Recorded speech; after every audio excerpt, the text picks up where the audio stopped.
Ya, ya oke. Bapak dan Ibu yang sangat saya banggakan, terima kasih sekali ini atas waktunya. Kemudian teman-teman dari fasilitator guru penggerak angkatan 5, ya ini memang khusus diselenggarakan oleh rekan-rekan dari fasilitator guru penggerak angkatan 5. Di sini saya akan mengawali kegiatan ini dengan menyampaikan kebijakan kurikulum untuk membantu pemulihan pembelajaran. Tadi oleh teman-teman sudah diputarkan video dari Mas Menteri kita ya, Mas Nadiem Makarim.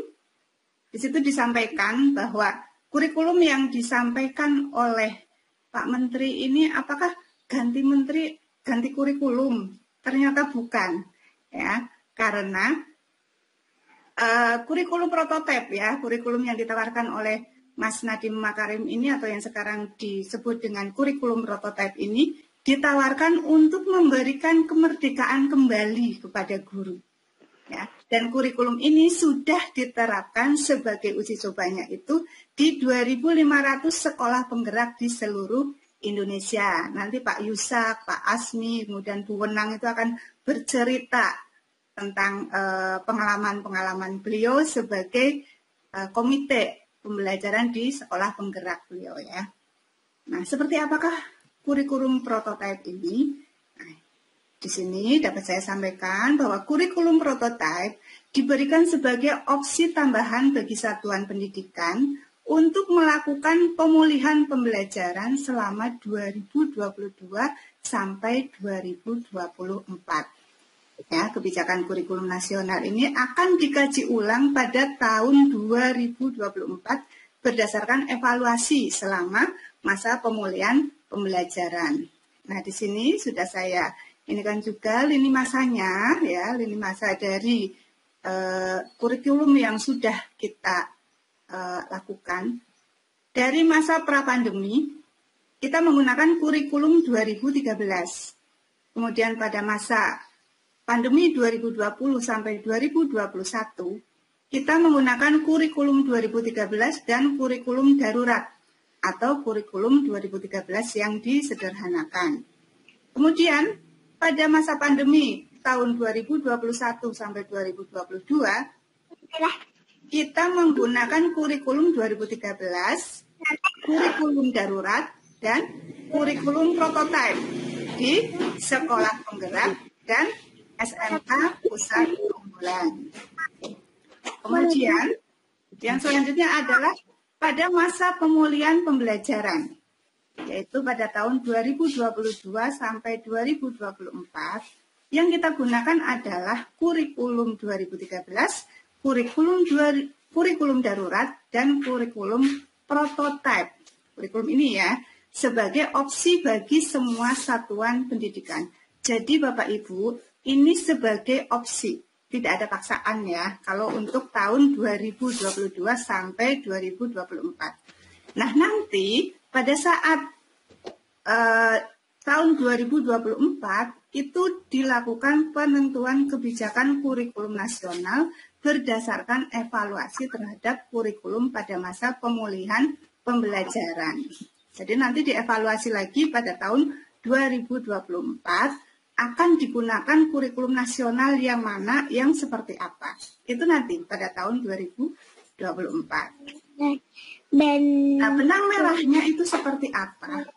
Benang merah kurikulum dari prototipe ini yang ditawarkan oleh Pak Nadiem Makarim ya, sebenarnya ini juga sudah disosialisasikan pada saat rapat koordinator dengan Komisi 10 DPR RI ya pada bulan November 2021. Benang merahnya bahwa kurikulum prototipe ini melanjutkan arah perkembangan atau pengembangan kurikulum sebelumnya. Jadi bukan mengganti kurikulum ya Bapak Ibu ya, tapi melanjutkan arah pengembangan kurikulum sebelumnya. Di antaranya apa? Yang pertama adalah orientasi holistik. Kurikulum ini dirancang untuk mengembangkan murid secara holistik, secara menyeluruh, mencakup kecakapan akademis dan non-akademis, kompetensi kognitif, sosial, emosional, dan spiritual. Yang kedua, kurikulum ini berbasis kompetensi, bukan konten. Jadi kurikulum prototipe ini dirancang berdasarkan kompetensi yang ingin dikembangkan, bukan berdasarkan konten atau materi tertentu. Yang ketiga, kurikulum ini bersifat kontekstualisasi dan personalisasi. Kurikulum ini dirancang sesuai konteks, jadi sesuai budaya, misi sekolah, lingkungan lokal, kearifan lokal, dan lain-lain ya. Dan juga personalisasi, sesuai dengan kebutuhan murid. Nah, kurikulum ini mendorong pembelajaran yang sesuai dengan kemampuan siswa, Bapak Ibu, serta memberi ruang luas pada pengembangan karakter dan kompetensi dasar. Nah, dari sini kurikulum prototipe ini memiliki beberapa karakter utama yang mendukung pemulihan pembelajaran. Jadi 3 karakter utama ini bisa kita pegang ya. Yang pertama adalah pembelajaran berbasis proyek.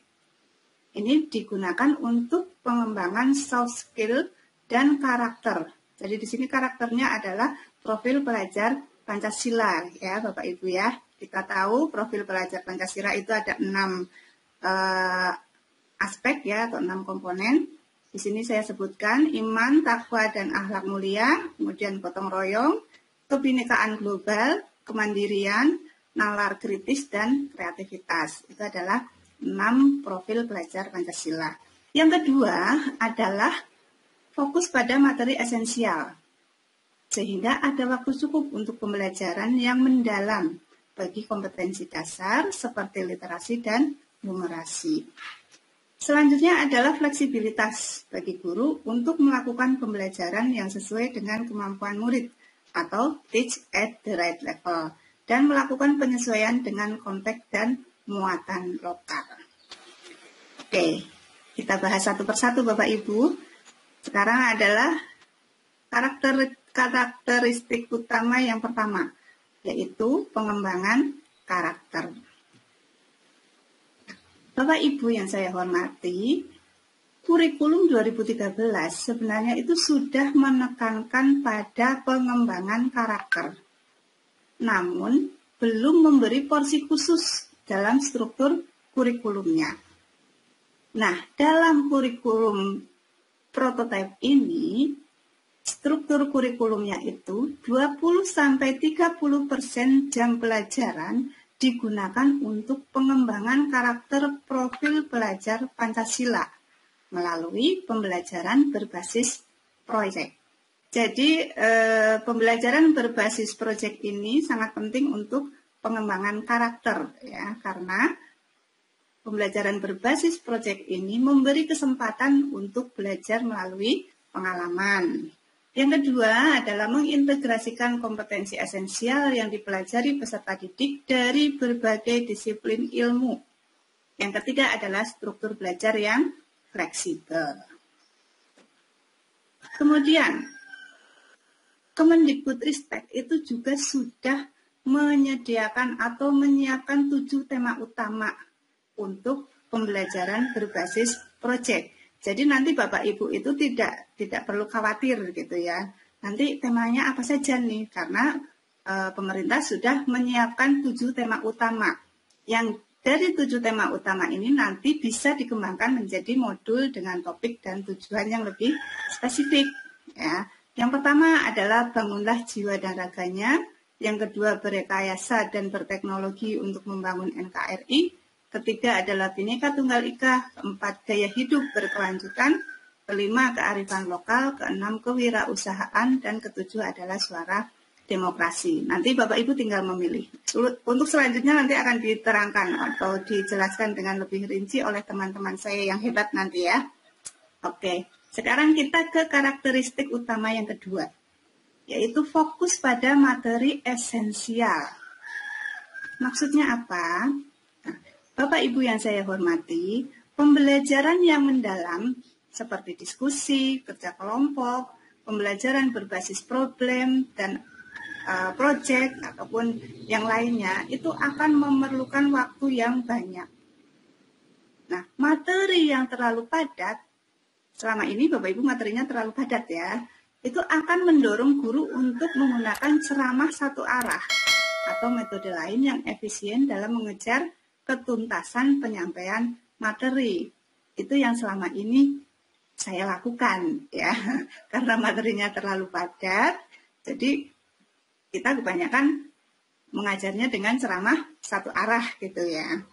Nah, namun dalam kurikulum prototipe ini, itu nanti akan berfokus pada materi yang esensial saja di tiap mata pelajaran. Nah, ini gunanya adalah untuk memberikan ruang atau waktu bagi pengembangan kompetensi, terutama kompetensi mendasar seperti literasi dan numerasi secara lebih mendalam. Seperti itu ya Bapak Ibu. Nah, kita lihat di sini ya, kurikulum prototipe itu berfokus pada materi yang esensial saja. Nah, jadi dilakukan prinsip penyederhanaan. Kita lihat ilustrasinya di sini ya. Jadi ada diagram balok di sini yang mengilustrasikan perbandingan jumlah kompetensi kurikulum 13 dan kurikulum prototipe. Ya, di situ dicontohkan ada 3 mapel di SD, SMP, dan SMA, yaitu Bahasa Indonesia, Matematika, dan Sains. Dari diagram itu, ya, kita dapat mengilustrasikan bahwa rata-rata jumlah kompetensi kurikulum prototipe untuk mata pelajaran Bahasa Indonesia itu mengalami pengurangan 57%. Ya. 57%, dari 52 menjadi 22. Kemudian rata-rata jumlah kompetensi kurikulum prototipe untuk mata pelajaran matematika itu mengalami pengurangan 28% dari rata-rata jumlah KD kurikulum 2013. Kemudian rata-rata jumlah kompetensi kurikulum prototipe untuk mata pelajaran sains mengalami pengurangan 19% dari rata-rata jumlah KD kurikulum 2013. Terlihat sekali ya Bapak Ibu ya, bahwa ada penyederhanaan di sini. Ya, ada penurunan jumlah capaian pembelajaran. Nah, ini mungkin gambarannya akan lebih jelas di sini ya, Bapak Ibu bisa lihat. Yang sebelah kiri itu adalah capaian pembelajaran untuk kurikulum 2013. Ya, masih terlihat di situ ada KI-KD-nya sebegitu banyaknya ya. Kemudian terpisah-pisah. Kita kadang sudah pusing duluan ya, melihat ini banyak sekali KI dan KD-nya. Kemudian kalau untuk kurikulum prototipe, ini tidak ada KI-KD, hanya ada capaian pembelajaran. Ya. Nah, kemudian elemennya itu juga lebih sederhana, lebih sedikit. Kita lihat di sini capaian pembelajaran untuk kelas 1 dan 2 mata pelajaran Bahasa Indonesia. Ya, di SMK Pusat Keunggulan ya, dan Sekolah Penggerak. Elemennya itu hanya menyimak, membaca dan memirsa, kemudian berbicara dan mempresentasikan, kemudian menulis. Hanya 4 ini. Ya. Nah, capaian pembelajarannya adalah yang di sebelah kanan ini. Capaian pembelajarannya itu berupa paragraf atau narasi yang utuh dan sangat mudah dipahami. Itu Bapak Ibu nanti akan dijelaskan oleh teman-teman saya secara lebih rincinya. Kemudian karakteristik utama yang ketiga adalah fleksibilitas perancangan kurikulum sekolah dan penyusunan rencana pembelajaran. Fleksibelnya bagaimana? Nah, pada saat ini kita kerangka kurikulumnya itu dikunci pada tujuan pembelajaran per tahun. Kemudian jam pelajarannya juga per minggu. Sementara pada kurikulum prototipe menetapkan tujuan pembelajarannya itu per fase, di mana setiap fasenya itu adalah 2-3 tahun. Nanti akan saya sampaikan fase-fasenya. Hal ini dimaksudkan untuk memberi fleksibilitas bagi guru dan sekolah. Kemudian kurikulum prototipe ini juga menetapkan jam pembelajaran per tahun, bukan per minggu, dengan maksud agar sekolah dapat berinovasi dalam menyusun kurikulum dan pembelajarannya. Nah, Bapak Ibu, ini adalah bisa dilihat di sini ya. Jadi nanti capaian pembelajarannya itu yang membuat pemerintah. Bapak Ibu tidak usah pusing bagaimana cara membuat capaian pembelajarannya ya, karena sudah disiapkan oleh pemerintah. Nah, kemudian dari sini dipetakan dalam fase-fase usia. Ya. Fasenya itu ada fase fondasi, fase A, B, C, D, E, dan F untuk yang reguler. Ya. Fase fondasi itu adalah untuk prasekolah atau taman kanak-kanak ya, atau PAUD. Kemudian fase A itu untuk kelas 1 dan 2 SD atau MI. Kemudian fase B kelas 3 dan 4 SD dan MI. Kemudian fase C kelas 5 dan 6 SD MI.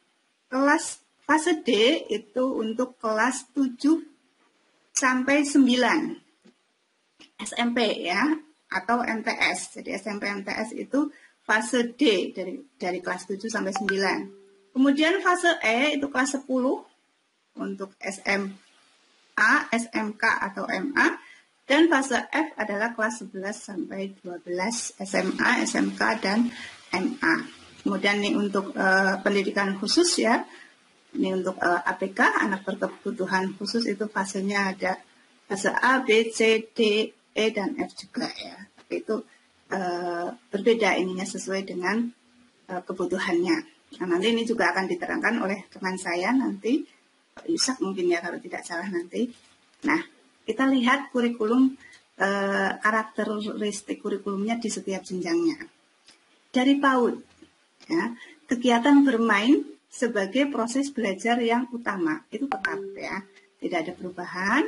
Kemudian di sini terdapat penguatan literasi dini dan penanaman karakter melalui kegiatan bermain belajar berbasis buku bacaan anak. Jadi untuk di PAUD, dalam kurikulum ini diperbanyak mengenalkan anak dengan buku bacaan. Nah, kemudian fase fondasi ini digunakan untuk meningkatkan kesiapan bersekolah anak untuk melanjutkan ke jenjang selanjutnya, yaitu dengan pembelajaran berbasis proyek untuk penguatan profil pelajar Pancasila. Ini dilakukannya bagaimana adalah dengan melalui kegiatan perayaan hari besar dan perayaan tradisi lokal. Ini untuk PAUD. Kemudian untuk SD, penguatan kompetensi yang mendasar dan pemahaman holistik. Yang pertama, untuk memahami lingkungan sekitar, maka pelajaran IPA dan IPS digabungkan sebagai mata pelajaran ilmu pengetahuan alam dan sosial atau IPAS. Ya, jadi IPA dan IPS digabung menjadi IPAS. Kemudian adanya integrasi komputasional thinking dalam mata pelajaran bahasa Indonesia, matematika, dan IPAS. Jadi anak sudah mulai diperkenalkan dengan informatika ya Bapak Ibu ya, untuk SD, belajar untuk berpikir secara informatika. Sedangkan untuk bahasa Inggrisnya adalah sebagai mata pelajaran pilihan. Pembelajaran berbasis proyeknya ini juga dilakukan untuk penguatan profil pelajar Pancasila. Untuk SD dilakukan minimal 2 kali dalam 1 tahun ajaran. Jadi mungkin setiap semester ya. Kemudian untuk SMP, penyesuaian dengan perkembangan teknologi digital. Mata pelajaran informatika menjadi mata pelajaran wajib. Jadi kalau SD informatika itu baru dikenalkan, kalau SMP sudah menjadi wajib. Kemudian panduan untuk guru informatika disiapkan untuk membantu guru-guru pemula. Sehingga guru mata pelajaran tidak harus berlatar belakang pendidikan informatika. Nah, ini ada formasi ini ya Bapak Ibu ya. Jadi guru informatika itu nanti tidak harus dari sarjana informatika gitu ya. Ini adalah kesempatan, silakan dimanfaatkan peluang ini ya. Kemudian pembelajaran berbasis proyeknya untuk penguatan profil pelajar Pancasila 3 kali dalam 1 tahun untuk SMP. Kalau tadi SD 2 kali ya. Sekarang SMA. SMA, program peminatan atau penjurusan tidak diberlakukan. Ya. Di kelas 10, pelajar menyiapkan diri untuk menentukan pilihan. Untuk menentukan pilihan mata pelajaran di kelas 11. Ya. Mata pelajaran yang dipelajari serupa dengan yang di SMP. Jadi sama dengan SMP. Kemudian di kelas 11 dan 12, pelajar mengikuti mata pelajaran dari kelompok mapel wajib dan memilih mata pelajaran dari kelompok MIPA, IPS, Bahasa Indonesia, dan keterampilan vokasi sesuai minat, bakat, dan aspirasinya. Nah, nanti ini akan diterangkan oleh teman saya ya. Oke. Kemudian pendidikan karakternya ya, ini harus pembelajaran berbasis proyeknya untuk penguatan profil pelajar Pancasila dilakukan minimal 3 kali dalam 1 tahun ajaran. Dan pelajar menulis esai ilmiah sebagai syarat kelulusan. Jadi ada tambahan esai ilmiah di sini untuk syarat kelulusan SMA. Kemudian SMK. Dunia kerja dapat terlibat dalam pengembangan pembelajaran. Oke, ada kerjasama dengan dunia kerja. Kemudian struktur lebih sederhana dengan 2 kelompok mata pelajaran, yaitu umum dan kejuruan. Ya, prosentase kelompok kejuruan meningkat dari 60% ke 70%. Kemudian penerapan pembelajaran berbasis proyek dengan mengintegrasikan mata pelajaran terkait.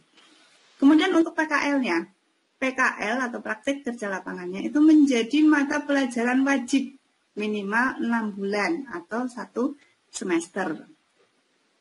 Nah, pelajar dapat memilih mata pelajaran di luar program keahliannya. Wah, ini ya menarik sekali. Dan alokasi waktu pokok untuk proyek penguatan profil pelajar Pancasila dan budaya kerja. Ini kalau SMK ada budaya kerja ya. Ini dilakukan untuk peningkatan soft skill atau karakter dari dunia kerja untuk menyiapkan diri peserta didik masuk ke dunia kerja. Sedangkan mohon maaf, Ibu nih ya. Sudah 20 menit, bisa dipercepat. Oke, ya saya percepat Bunda ya. Nih, sebentar lagi, oke. Oke ya, untuk SLB ini capaian pembelajarannya itu pendidikan khusus dibuat hanya untuk yang memiliki hambatan intelektual. Kalau yang lain-lainnya itu sama dengan yang reguler ya. Nah, itu sesuai dengan PAUD, SD, SMP, SMA maupun SMK itu ya, itu sama dengan yang reguler. Oke, selanjutnya. Sekarang struktur kurikulumnya bagaimana? Ya. Struktur kurikulumnya berisi kegiatan bermain belajar yang mengacu pada ketercapaian-capaian pembelajaran, kemudian proyek penguatan profil pelajar Pancasila dan program-program lain yang dilakukan satuan pendidikan, dan jam kegiatan bermain dan belajar. Nah, ini bedanya, hanya pada satuan PAUD tidak ada perbedaan pembagian jam bermain belajar tersendiri antara kegiatan harian dan proyek penguatan profil pelajar Pancasila. Jadi keduanya melebur dalam intrakurikuler. Jadi guru dapat menyesuaikan berbagai metode dan pendekatan termasuk proyek dalam menguatkan profil pelajar Pancasila. Nah, ini adalah prinsip pembelajarannya Bapak Ibu ya, ada 5 ya. Pembelajaran dirancang dengan mempertimbangkan tahap perkembangan dan tingkat pencapaian peserta didik, kemudian pembelajaran dirancang untuk membangun kapasitas menjadi pembelajar sepanjang hayat, ya, profil pelajar Pancasila. Kemudian proses pembelajaran mendukung perkembangan kompetensi dan karakter peserta didik secara holistik. Kemudian pembelajaran yang relevan. Kemudian pembelajaran berorientasi pada masa depan yang berkelanjutan. Nah, Bapak Ibu sekalian, penerapan kurikulum prototipe ini didukung melalui penyediaan buku teks serta pelatihan dan pendampingan bagi guru, KS, dan Dinas Pendidikan. Ya, buku teks pelajaran dan perangkat ajar pendukung itu disediakan secara digital melalui platform digital untuk guru. Ya, sekolah dapat melakukan pengadaan buku teks secara mandiri dengan bos reguler ataupun dukungan Pemda dan yayasan. Ya, buku cetak juga bisa dengan siplah dengan dana bos atau dengan cetak mandiri. Kemudian pelatihan dan pendampingan guru, KS, dan Pemda itu melalui microlearning di platform digital, pendampingan guru KS oleh sekolah penggerak angkatan pertama dan pendampingan bagi Pemda. Kemudian jam mengajar dan tunjangan profesi guru. Nah, ini agak ini ya Bapak Ibu ya. Nah, perubahan struktur yang ada pada mata pelajaran itu tidak merugikan guru Bapak Ibu. Semua guru yang berhak mendapat tunjangan profesi ketika menggunakan kurikulum 13 kemarin akan tetap mendapatkan hak tersebut. Ya, jadi kita tidak usah khawatir Bapak Ibu. Implikasinya bagaimana ya dan mitigasinya? Jam mengajar dan tunjangan profesi guru. Jam mengajar mapel-mapel kelompok umum, alokasi beban mengajarnya itu tetap. Diberikan beban tambahan mengajar apabila mengajarnya itu atau gini, diberikan beban tambahan mengajar bagi guru yang beban mengajarnya kurang, itu menjadi koordinator proyek penguatan profil pelajar Pancasila. Linearitas itu tetap ya, kecuali tadi itu yang informatika.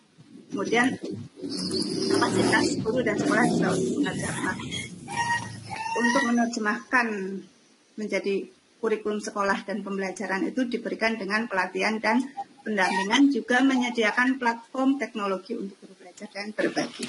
Oke Bapak Ibu guru yang sangat saya hormati di seluruh Indonesia, putihnya Melati memang menawan ya. Kurangkai indah dengan selotip. Mari kita pulihkan pendidikan Bapak Ibu dengan menerapkan kurikulum prototipe. Terima kasih. Assalamualaikum warahmatullahi wabarakatuh.